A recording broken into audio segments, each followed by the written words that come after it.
15 over শেষে পাকিস্তানের run 5 উইকেটে 104। 30 বলে যখন প্রয়োজন 30 রান, 25 ব্যাটার বলতে তখন ছিলেন মোহাম্মদ নওয়াজ। যদিও খুব একটা ফর্মে ছিলেন না তিনি, হুসাইন তালাতের উপর আস্থা রাখাও ঝুঁকিপূর্ণ। তবে অনিন্দ্য হাসানকে দুটি বাউন্ডারি মেরে দিলেন হুসাইন তালাত। 18তম ওভারে দুশ্মনদের জামিরাকে 3টি ছক্কা হাঁকিয়ে দিলেন মোহাম্মদ নওয়াজ। শেষ পর্যন্ত 18 ওভারেই শ্রীলঙ্কাকে 5 উইকেটে হারিয়ে ফাইনালে ওঠার সম্ভাবনা টিকে রাখল পাকিস্তান। 24 বলে 38 রানে অপরাজিত থাকে মোহাম্মদ নওয়াজ এবং 30 বলে 32 রানে অপরাজিত ছিলেন হুসাইন তালাত।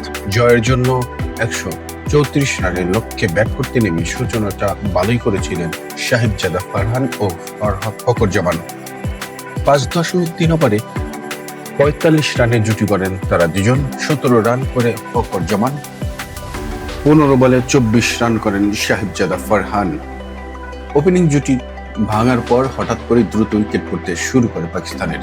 সাইম আইয়ুব 2 রানে, সালমান আগা 5 রানে আউট হয়ে যান। 57 রানে 4 উইকেট হারে বিপদে পড়ে পাকিস্তান। 80 রানে পরে পঞ্চম উইকেট। পরের অংশটুকু পাকিস্তানকে আর বিপদে পড়তে দিলেন না মোহাম্মদ নেওয়াজ আর হোসেন তালাত। শ্রীলঙ্কার হয়ে মহেশ থিকসারা ও অনিন্দ হাসারাঙ্গা 2টি করে উইকেট নেন। দুশ্মনদের জামিরা নেন 1টি উইকেট। এর আগে টস হেরে ব্যাট করতে নেমে পাকিস্তান বোলারদের তোপের মুখে 8 উইকেট হারিয়ে মাত্র 133 রান করতে সক্ষম হয় শ্রীলঙ্কা। 50 রান করেন কামিন্দো মেন্ডিস, শাহিন আফ্রিদি নেন 3 উইকেট। 32 রানে অপরাজিত এবং 2 উইকেট নেওয়ায় হুসাইন তালাত হলেন ম্যান অফ দ্য ম্যাচ।